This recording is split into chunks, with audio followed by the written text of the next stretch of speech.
সৎ শাশুড়ি।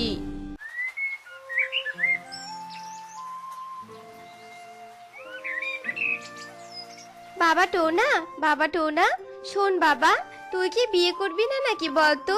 আমি মরে গেলে পরে বিয়ে করে নিয়ে আসিস তুই। ছেলের বউ দেখে যাওয়ার ভাগ্য মনে হয় আমার আর হবে না রে। মা, তুমি আজকেও মরার কথা বলছো কেন বলো তো? আমি পারবো না এখন বিয়ে করতে, তুমি আমাকে আর বলো না তো। বুঝেছি, তবুও তুই মায়ের কথা শুনবি না তাই না? এমনি আমি তোর সৎ মা বলে কেউ তোকে মেয়ে দিতে চায় না, তার উপর তুই আমার কথা শুনছিস না। ঠিক আছে, আমিও তোর সাথে কোনো কথা বলবো না, এই আমি বলে দিলাম। এসব বলে মিনু টুনটুনি সেখান থেকে চলে যায়। আর টোনা পড়ে যায় মহা চিন্তায়।